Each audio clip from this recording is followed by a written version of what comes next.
todos bem-vindos a essa casa de Jesus. Confesso que com as trovoadas eu achei que não viriam muitos. Obrigado a todos pela presença. Agradecemos todos também pela presença online, no Facebook, e os que posteriormente irão nos assistir através do YouTube. Esse tema foi escolhido principalmente pelo momento em que todos nós vivenciamos. Eu não sei se é uma rotina apenas minha e de as pessoas que eu conheço ou tenho contato, mas acredito que muitos estão passando por dificuldades. Se não são financeiras, daqui a pouco são de saúde, isso quando não são as duas, ou às vezes a perca de entes queridos. Saímos de uma pandemia, entramos em uma guerra que cada vez se alastra por outros países. Saímos de uma, entramos na outra. Por que nesse momento as coisas acontecem? É óbvio que quem tem mais idade nessa encarnação vai falar que sempre existiram as dificuldades. É claro, sempre existiram. Mas a gente percebe, principalmente quando você começa a estudar a doutrina, um afunilamento, digamos assim. E as situações começam a se aglomerar e a gente não consegue mal sair de uma situação difícil e já entra em outra. Então a intenção é tentar trazer um pouco de orientação, um pouco também de acalento, de consolação, e nos dar alguns exemplos para que facilite, através dessa imagem também, que nos faz repensar muito sobre o nosso sofrimento, porque teve alguém que sofreu todos os tipos de sofrimentos em poucos anos e que nos deu o seu grande exemplo. Então essa é a intenção, da gente conversar, compreender a origem do sofrimento. E a primeira pergunta que a gente se faz quando percebe essas dificuldades que acontecem no nosso dia a dia: poxa, mas será que Deus não existe? Se existe, será que Deus não é justo e bom? Por que eu passo por isso? Por que o Brasil passa por isso? O planeta está passando por isso? Nós sabemos que cada um tem o tempo de compreender as verdades da vida espiritual, da continuidade, de que não somos apenas matéria orgânica, que temos uma essência. Cada um vai ter o seu momento de compreender isso. Mas se faz necessário uma reflexão. E fica muito difícil acreditar em Deus sem acreditar na reencarnação. E aqui eu não estou criticando, eu estou apenas trazendo para análise. Porque quando a gente olha algumas crianças sofrendo, ou algumas pessoas que têm um sofrimento muito contínuo, a gente não consegue olhar para trás da vivência daquela pessoa e encontrar uma causa. Uma criança, um câncer ou qualquer outro tipo de situação. E você fica se perguntando, mas como pode Deus ser justo? Então fica mais fácil, talvez, de acreditar e compreender na questão da reencarnação, das vidas múltiplas, das experiências que continuam. E é sobre esse olhar que nós olharemos o sofrimento. Sobre seres imortais que não estão apenas em uma vivência, mas que vemos de várias. Antes de tudo, quem somos? Eu não peguei o trocador de slides, se você puder trocar para mim. São só 4 slides, então não vou correr aí. Quem somos? Eu sei que muitos acordam de manhã e olham para o espelho e vão falar: nossa, eu sou assim, eu sou assado, esse sou eu. Mas aquele rosto que nós enxergamos no espelho é apenas uma roupagem de um ser luminoso. É uma roupa, um corpo carnal é apenas uma de muitas existências que nós já tivemos. E nós somos muito mais do que isso. Nós somos energia transitando na matéria orgânica. Nós somos o corpo espiritual que momentaneamente habita um corpo carnal. Esses somos nós. Quantas reencarnações será que nós já tivemos? Quem aqui nunca parou para pensar sobre isso? O pessoal do ESD, que está aí do estudo, eu sempre comento isso, faço essa brincadeira desse cálculo imaginário que alguns expositores como Haroldo nos faz. Se a ciência nos diz que as primeiras encarnações em seres homo sapiens, que eram aqueles que raciocinavam em larga escala, começaram há 300 mil anos. Então nós começamos a reencarnar como espírito há 300 mil anos. Não todo mundo junto, mas do mesmo ponto de partida. Nós temos quantas encarnações? Dá por baixo umas 3 mil. Não todos nós, mas muito próximo disso. Partindo do princípio que nós somos energia, e a ciência já nos diz que, através do eletroencefalograma, o pensamento também cria uma energia. Ele pode ser medido. Partindo desse princípio que o pensamento cria, o que será que nós já fizemos em 4 mil, ou 3 mil, ou 2 mil, mil que seja, encarnações? Num processo de pensamento, de troca de pensamento, que acontece constantemente, porque a gente está o tempo inteiro pensando. Está lá nós pensando nos filhos em casa, vocês aqui às vezes pensando nos problemas. E esse processo de troca acontece porque o pensamento navega. Ele vai. Está lá, filho xingando a mãe do quarto, achando que nada está acontecendo, mas o pensamento está criando. A esposa pensando do marido, brigando ou às vezes pensando carinhosamente. O marido não, né? Só a esposa. Mas, é claro que é brincadeira, esse processo de troca de pensamentos é constante, e isso desde lá do princípio das primeiras encarnações. E nós vemos nesse vai e vem de pensamentos, e como já citamos, pensamento é energia, nós somos energia, o nosso corpo espiritual vai ser formado através desses pequenos pensamentos, emoções criadas. A nossa essência, e a ciência já está começando a chegar perto dessa questão, a nossa essência é formada pelos nossos pensamentos e atitudes. Ou seja, o corpo espiritual, que é aquilo que permanece comigo quando eu desencarno, porque todos nós sabemos que vamos desencarnar.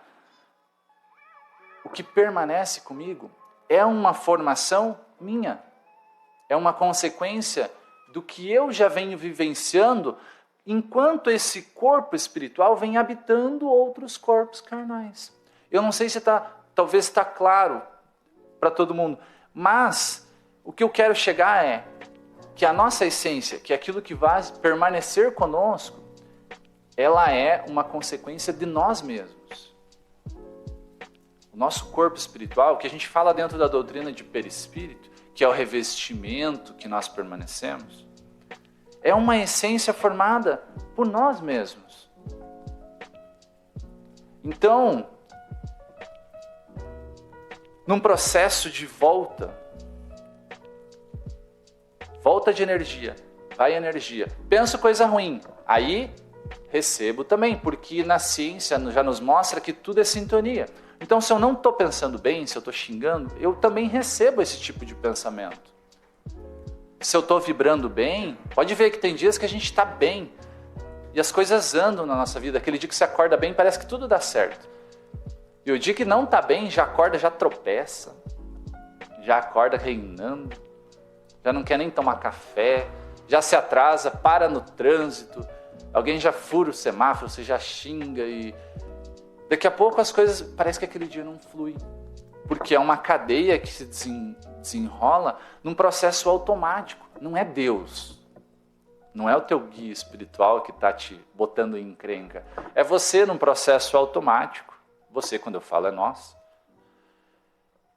Num processo automático de assimilação de pensamentos. E eu cito muito isso quando a gente fala está obsediado, né? A gente fala, nossa, obsessão. É claro que existem processos mais longos, que isso já acontece há mais tempo, mas nós somos obsediados o tempo inteiro, por encarnados, por desencarnados, pela sogra, pelo filho, pela mãe. O processo acontece automaticamente. É uma troca constante. E isso explica muito por que dias dão certo e dias não dão certo. Nós somos o histórico de nós mesmos. Porque tudo aquilo que nós vamos pensando em criando em todas essas encarnações não se perde. Nós temos um HD na nossa mente, não no cérebro, porque o cérebro não consegue filtrar tudo isso. Pode ver que a gente não lembra nem o que comeu ontem. Então, mas na mente fica. Na mente ficam todas as nossas observações do nosso dia a dia.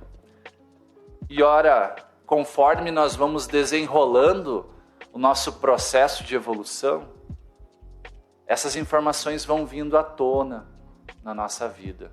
E a gente vai se deparando com essas situações que nós mesmos criamos em algum momento na nossa vida. E quando eu falo vida, é de várias existências. Pronto, tivemos uma compreensão de quem somos e do todo. Agora a gente consegue falar da origem do sofrimento. Antes da gente falar da origem, é importante a gente ressaltar que nós vamos falar da origem individual. Sofrimento meu, não um sofrimento coletivo de uma cidade, de um bairro, de um estado, ou até mesmo uma indústria. Porque quando a gente fala dos pensamentos, a gente também precisa ver que às vezes eles se reúnem numa grande massa. E isso gera os karmas. Por exemplo, quando a gente fala de coletivo, a gente fala de karma. Um exemplo para análise e não julgamento. Não vamos julgar, mas para analisar. Quem colocou Hitler no poder? Ele tomou o poder ou ele foi colocado pelo poder, pela população? Houve uma concordância, para quem estuda mais história, de que todos queriam, pelo menos a maioria, que ele desempenhasse aquela função que ele desempenhou.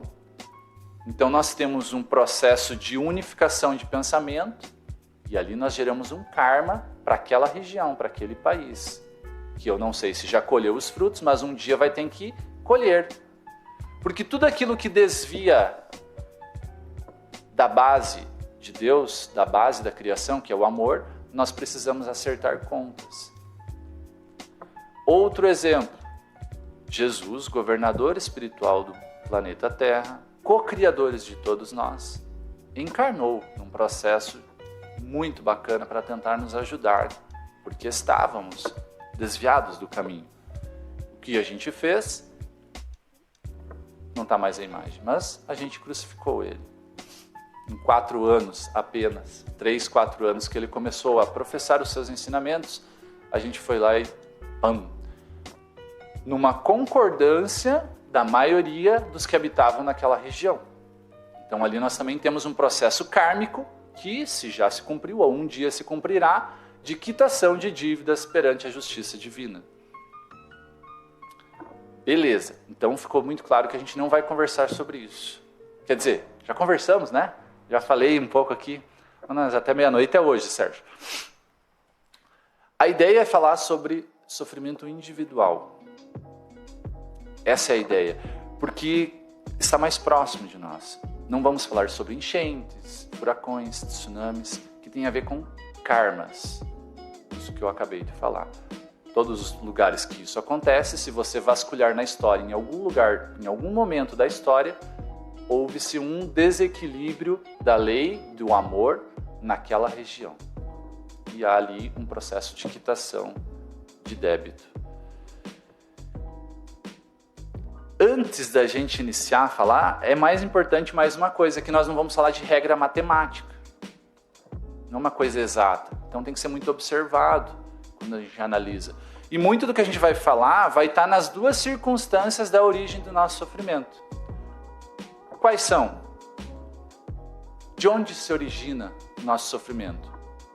Ou é dessa vida, ou é das outras que nós já vivemos. E algumas coisas que eu vou citar aqui podem ser de uma ou de outra. É muito importante a gente ter esse conhecimento. Passa o slide para mim lá, Clóvis, fazendo por favor. Pensamentos e atitudes dessa vida.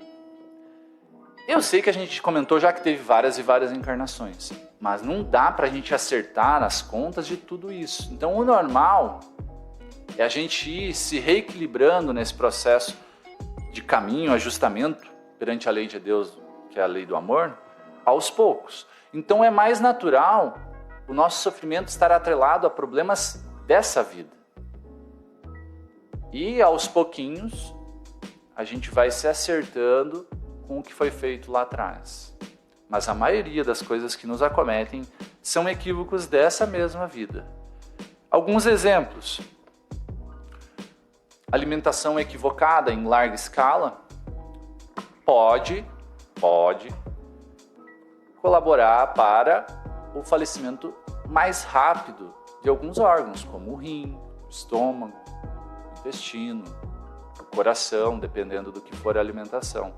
Então, às vezes, aquela doença que eu estou desencadeando, e o infarto é um exemplo, pode ser de um processo alimentício dessa. Isso juntamente com a questão de não estar praticando exercício físico e todas as outras situações que podem acarretar. Mas todas elas, em sua grande maioria, são dessa vida. É claro que o próprio infarto também pode ser uma questão de outra vida. O coração já pode vir já com esse defeito, digamos assim, de fábrica, né? De fábrica, quando a gente diz, é das vidas passadas. Como a gente falou, o nosso corpo espiritual permanece e é ele que vai dar força para esse novo corpo. Outro exemplo, atitudes financeiras sem conhecimento. Então, às vezes, o problema financeiro, em grande parte, que a gente pode estar passando, é por, às vezes, não ter conhecimento lá atrás de qual era o processo correto. Então, a gente vai se acertando com a vida, mas o importante é sempre ir aprendendo e não repetindo os erros. Isso é muito comum pela nossa evolução intelectual hoje. Nós não temos financeiro nas escolas, correto? Então, muitos de nós vai aprendendo na prática. Muitos de nós, às vezes, xinga quando estraga o carro, né? Quando está indo viajar e passa o dia inteiro. Já aconteceu comigo. Fazer uma viagem, o carro estragou umas 4 vezes no meio do caminho. Era uma coisa e era outra. Uma viagem de 3 horas durou 12. Então, é óbvio que você xinga, né? Claro que xinga. Quem diz que não xinga está mentindo. Mas, se você analisar, será que foi feita a manutenção corretamente? Será que foi feito um ajuste antes, passou por um mecânico antes da viagem, ZAS, por aí vai? Provavelmente foi um equívoco de percurso. Ou, às vezes, também pode ser a espiritualidade tentando te livrar de um processo pior que poderia acontecer lá na frente. Filhos problemáticos. Ninguém tem, né? Entra na adolescência, começa a rebeldia, né? A maioria acontece isso. Isso tem a ver também com questões espirituais, de entrada num ciclo novo de vida. Mas não vamos entrar nesse processo. Só que se você analisar, a maioria dos processos que os filhos têm, de erros, de equívocos, que você acaba, poxa, mas é assim, assim, assim. Será que lá atrás, no começo, não faltou alguns nãos? Não faltou um pouco mais de disciplina, um pouco mais de orientação, um pouco mais de tempo, porque a gente corre atrás do dinheiro, isso é natural de todos nós, e às vezes a gente esquece um pouco dos filhos. Daí depois lá na frente tenta recuperar os filhos com o dinheiro e assim vai indo. Mas tem coisas que não tem muito o que fazer, né? Então às vezes um filho, isso também não é regra, pode ser que aquele filho teu já é um espírito mais revoltado, por essência. E por mais que você faça de tudo, às vezes ele vai se perder. Por isso que eu falei que não é regra matemática. Mas se a gente fizer uma análise da maioria dos equívocos dos nossos filhos, pode ser sim uma falha lá no início, porque a gente confunde amor com dó. Isso serve para mim, serve para todos nós. Jesus, quando precisava repreender, ele repreendia. E ele é o maior exemplo que nós temos, o principal, pois é um espírito perfeito. Então, nem sempre disciplina, repreensão, não vai significar que não ama. É apenas um exemplo. Saúde debilitada.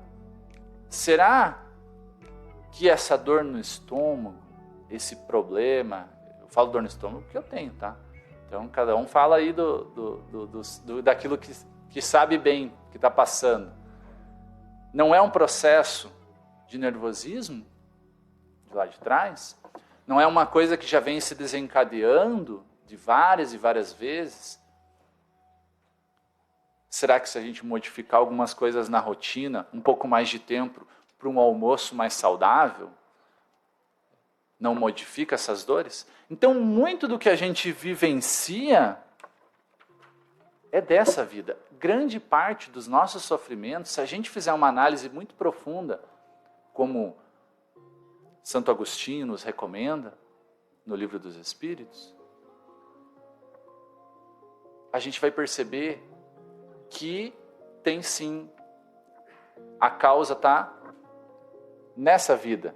E é por isso que eu coloquei uma semente de uma planta pequenininha. É algo que foi plantado há pouco tempo, mas foi plantado por nós. Passa de slide para mim, Clóvis, por favor. Grande parte também do que a gente está sofrendo vem de outras vidas. E aqui é quando a gente olha para trás e não consegue enxergar a causa daquilo. Gente, se nós estamos nesse momento encarnados, nesse planeta, é porque nós temos um passado um pouquinho complicado. Não queria dar essa notícia, mas nós não estamos num planeta feliz. Não sei se vocês já perceberam.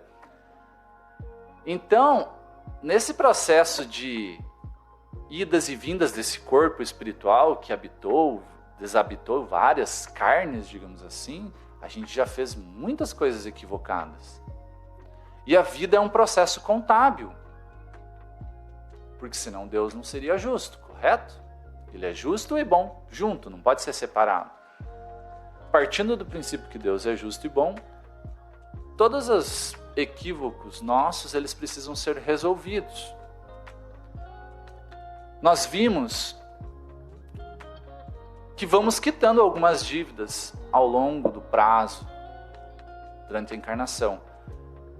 Mas a gente já não ouviu falar que basta um gesto na hora da morte, ou então um perdão para que tudo se resolva, ou algumas orações antes de morrer, para assim alcançar os céus?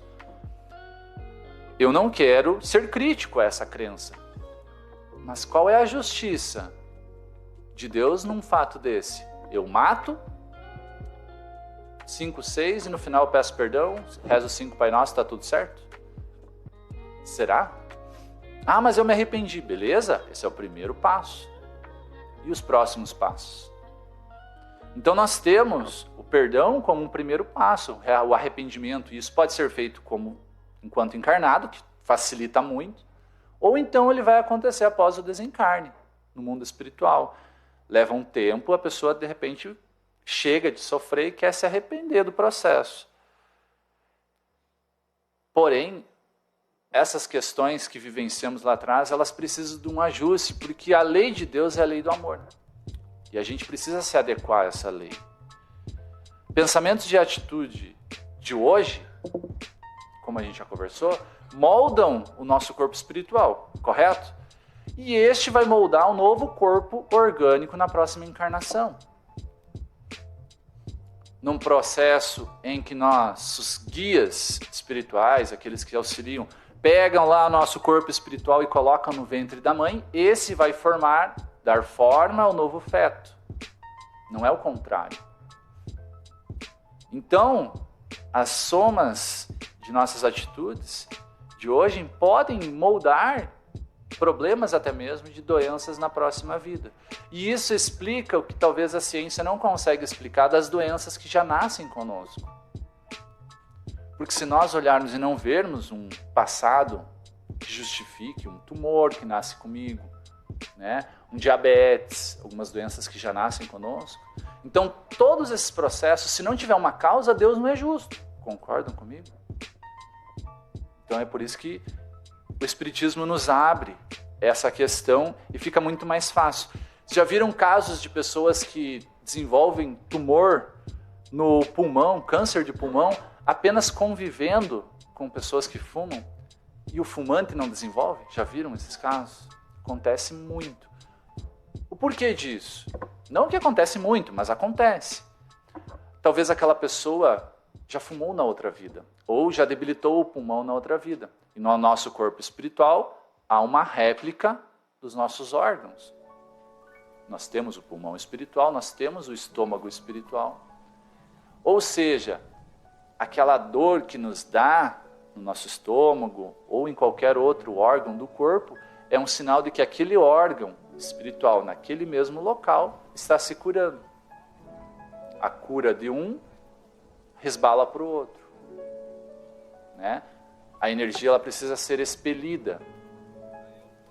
Quem aqui tem acne? Bastante, né? O acne é uma limpeza do nosso organismo.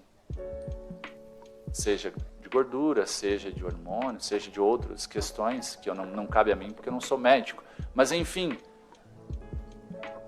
o que eu quero dizer é que às vezes, aquela doença que nos acometeu, ela é um processo que já vinha conosco. Nós já tínhamos uma predisposição para aquilo. Por exemplo, eu não tive uma alimentação e tantos equívocos para desenvolver a gastrite nervosa com 25 anos. Ou seja, eu já fiz esse mesmo problema na outra vida. Então, é um processo de soma, onde agora eu estou colhendo mais rápido. Na outra talvez não me aconteceu nada e nessa agora eu já tenho que fazer esse tratamento. E se eu não aprender, desenvolve de novo. Então a minha gastrite ela vai e volta, conforme os problemas emocionais. Outro exemplo que às vezes não é dessa vida, é de outra. Nasceu às vezes na pobreza, na periferia, passando dificuldade, fica a encarnação inteira, sem nenhum tipo de possibilidade de mudança. Nenhum tipo de auxílio. Já viram assim? A pessoa nasceu pobre materialmente, morre, desencarna pobre materialmente. Não há nenhuma mudança. O que nós temos aqui? Não é regra, mas muito provavelmente é a colheita de uma vida de rico materialmente da anteriormente, onde não soube aproveitar a riqueza, não utilizou em prol do próximo. Então, se eu tenho hoje e eu não faço bom uso, futuramente eu não tenho na próxima encarnação. Que não é regra, que fique bem claro. Extremamente racista, de um lado ou do outro. Tem bastante negros ou brancos que são racistas. Isso é da índole da pessoa, não é da cor. Se eu critico, se eu humilho, se eu utilizo disso para conotar, prejudicar as pessoas, eu crio isso no meu perispírito, no meu corpo espiritual. Futuramente eu colho. Eu posso vir do outro lado. Isso serve para as questões políticas, isso serve para as questões de religiões. Nós não temos tantas guerras santas hoje, entre aspas. Está de um lado, machuca, denigra, o que acontece na outra, provavelmente a lei de amor tem que corrigir, vem do outro. É assim que Deus age conosco. E isso explica muitas questões. Já viram pessoas que falam assim, como tão pouco e estou sempre ganhando peso? Pode ser, pode, que este corpo espiritual que moldou o seu corpo de agora, ele tem um formato um pouquinho mais rechonchudinho, que vai fazer com que você tenha um formato um pouquinho maior. Não significa que é dessa vida, de uma alimentação dessa, mas significa que é um processo de resgate de algum lugar. Compreende? Mesmo o diabetes ou qualquer outro tipo de doença autoimune. É sempre um processo de resgate. Ou então, quando o espírito é muito evoluído, ele mesmo solicita passar por essa provação. Mas não é obra do acaso e não é obra de Deus. É sempre obra nossa. Isso tem que ficar muito claro. Praticou um homicídio. Resgatou todas as suas dívidas, se resolveu com a pessoa, tal, veio para essa vida, reencarnou novamente, se perdeu no caminho. Não praticou mais homicídio, mas não buscou a renovação, a mudança. O que pode acontecer? Pode acontecer, ser atraído automaticamente para situações de homicídio, num processo de ação e reação natural da lei de Deus. Pode. Acidentes em grupo, aviões, esses acidentes que a gente vê maiores. Aí nós temos um processo de resgate onde a pessoa pede. Acidente da Chapecoense, outros tipos de aviões. Ali nós temos uma concordância daquelas pessoas que estão participando desse processo de resgate para um livramento futuro. A gente sofre bastante aqui quando a gente vê isso acontecendo, não é mesmo? É um ensinamento muito grande. É um ensinamento muito grande para todos nós. Mas para a pessoa é só alegria, porque ela está se libertando daquele processo, em que todos nós provavelmente já passamos por isso, porque já tivemos várias encarnações. Familiares que não se suportam. Isso não acontece muito, mas eu vou ter que comentar. Ou acontece? Tem alguém assim na família, aquele que gosta de fazer o furdunço? Você chega na festa, o cara só faz fervo, só dá briga, né? Não vai com a tua cara. Por que será? Resgate de outra vida, provavelmente. Não há uma assimilação de pensamentos. A pessoa ela não vai com a tua cara realmente, mas é um processo lá já de outra vida. Perda de entes queridos. E aqui nós precisamos abrir um grande processo de cuidado, porque aqui nós tocamos numa ferida muito difícil para todos nós. Nós nunca estamos preparados. Pode estudar 50 anos o Espiritismo, a hora que morrer alguém perto, a dor vai ser igual. Porque nós não temos a vivência dessa questão da reencarnação há muitos anos. Nós estamos vivenciando a questão de conhecimento da reencarnação há no máximo 2 encarnações. Essa compreensão de que somos espíritos, então para nós é muito difícil quando nós perdemos um ente querido. Mas a doutrina espírita nos dá um outro olhar de que a vida é lá e aqui é apenas uma experiência. E quando nós desencarnamos, é a liberdade que ganhamos, é o cumprimento de uma missão, é ao final do combustível chegando, a liberdade do espírito. Então a doutrina espírita nos diz que nós temos sim, claro que vivenciar o luto. É importantíssimo. Nós precisamos chorar, desabafar, mas não num tom de rebeldia, porque isso pode nos prejudicar e prejudicar também a pessoa.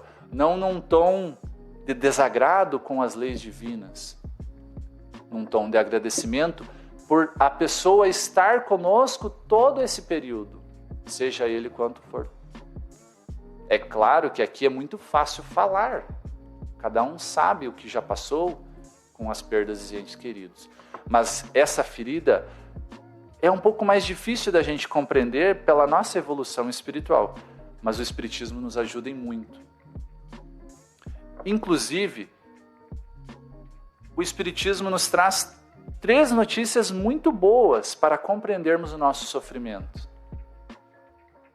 Primeira, o Espiritismo não diminui o nosso luto, nem tira o problema, a gente vai continuar com o problema, mas ele nos dá um ombro amigo, ele nos mostra um caminho, uma causa daquilo, ele nos explica o que pode estar acontecendo. Segundo, o Espiritismo nos tranquiliza de que nenhuma pena é para sempre, não existe inferno eterno ou céu eterno, seja lá o que for. Isso não existe, porque se um pai, uma mãe é capaz de perdoar um filho, independente do seu equívoco, Deus é muito maior. E Ele sempre vai nos perdoar e nos dar uma nova oportunidade. Seja homicídio, suicídio, seja lá o que for, nós vamos ter sempre uma nova oportunidade. E o Espiritismo nos mostra isso. Terceira e principal notícia que o Espiritismo nos dá, que nós, nessa brincadeira contábil da vida, a gente vai sim cometer muitos equívocos, mas a gente faz muita coisa boa. E todas essas coisas boas que a gente faz vão cobrindo esses equívocos num processo de assimilação. E Paulo nos falava sobre isso, que as boas atitudes de uma pessoa cobrem uma multidão de pecados. Isso até fica bom de ouvir para uma pessoa que às vezes agora que quer recomeçar, que vinha de más atitudes, tráfico, homicídio, seja lá qual for. Eu vou ter sempre uma oportunidade de alterar essa contabilidade da vida, porque as coisas boas vão eliminando as coisas ruins que eu faço. E assim a gente vai melhorando a nossa evolução. Entrando na nossa parte final, qual é o caminho para sofrermos menos? Porque até agora eu trouxe aqui a explicação. Tá, mas o que a gente pode fazer? Vai ser sempre a melhora de nós mesmos que vai ser o melhor caminho. Porque se nós semearmos boas sementes hoje, nós colheremos bons frutos amanhã. Um passo de cada vez e sem olhar muito para o retrovisor. Porque nós descobrimos o caminho hoje. Nós não somos os mesmos de ontem. Então nós não precisamos ficar nos penalizando pelo equívoco de ontem. Basta a gente encontrar o rumo e buscar um novo caminho. Nas nossas orações, não peçamos para não ter dificuldades, porque as dificuldades que vão fazer que nós resgatemos as nossas dívidas. Então a gente tem que pedir nas orações força, coragem, resistência para lidar com aquelas situações. Amemos a nós mesmos, a Deus e ao próximo. Esse é o principal caminho. E alguém já falava isso. Jesus nos falava sobre isso. E quando a gente fala de Jesus, nós temos que tentar não só pensar nas questões filosóficas, e sim numa questão científica. Porque se eu pego de base os ensinamentos e trago para a minha vida os ensinamentos de Cristo, eu modifico o meu perispírito. Isso é uma questão científica. Através dos pensamentos corretos, eu mudo o meu futuro. Através da lei do amor, da lei do perdão, eu modifico as próximas encarnações. Nas dificuldades, eu faço em meu quarto minha conversa com Jesus. Isso serve como uma boa dica para quando nós estivermos passando por dificuldades. Façamos uma leitura do Evangelho, modifiquemos algumas coisas na nossa rotina. Quem sabe tirar uma novelinha, apenas uma, e trocar pelo The Chosen. Essa série magnífica. Quem sabe uma musiquinha mais ambiente, ao invés de uma música que denigre a mulher ou qualquer outra coisa. Assim eu colherei uma desencarnação mais suave. Eu vou também poder habitar cidades espirituais mais evoluídas, porque eu vou estar mais suave. Meu corpo espiritual vai estar mais leve. E, posteriormente, eu vou renascer com menos dificuldades. Compreendem como Jesus é tão importante na nossa vida? E eu não preciso ser cristão. Eu posso ser ateu, desde que eu pratique os ensinamentos do Cristo. Não é a religião que me muda, é as minhas atitudes que me mudam. Agora, não esperemos que, ao fazer essa mudança em nossa vida, nós encontremos facilidades. Porque tem muita gente que não quer essa mudança. E o momento de transição, de separação do joio e do trigo que nós estamos vivenciando, dessa grande batalha que acontece na humanidade, tem muitas pessoas que não vão querer participar dessa mudança e não vão querer que as mudanças aconteçam no país, no mundo. Mas, se você estiver com a sua vontade, com os ensinamentos do Cristo, você se blinda de todas essas situações. E mesmo nas dificuldades do nosso dia a dia, quando nós decidirmos levantar e reivindicar essa moral nova que o Cristo nos ensinou, nós conseguiremos então nos unir e melhorar a nossa volta, mas sempre melhorando a nós mesmos primeiro. Passa o slide para mim, a última mensagem, por favor, Clóvis. Se nessas dificuldades que você encontrar no seu dia a dia, mesmo com tudo isso que eu comentei aqui, ainda fique difícil, tem alguém que deixou um recadinho para você.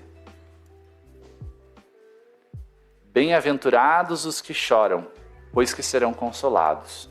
Bem-aventurados os famintos e os sequiosos de justiça, pois que serão saciados. Bem-aventurados os que sofrem perseguição pela justiça, pois que é deles o reino dos céus. Bem-aventurados vós que sois pobres, porque vosso é o reino dos céus. Bem-aventurados vós que agora tendes fome, porque sereis saciados. Ditosos sois, vós que agora chorais, porque rireis. Ele não quer nos assustar dizendo que a gente vai passar por todas essas dificuldades, mas se elas nos chegarem, a gente tem Ele como um grande alento em qualquer momento da nossa vida. Independente do que a gente estiver sofrendo, Jesus estará conosco. E Chico Xavier deixa uma frase muito bacana, que serve para os momentos bons e para os ruins. Tudo passa, podem ter certeza. As coisas mudam, depois da noite vem o dia, depois vem a noite de novo, e assim a gente vai andando no nosso dia a dia. Beleza, gente? Muito obrigado. Fiquem todos com o Mestre Jesus.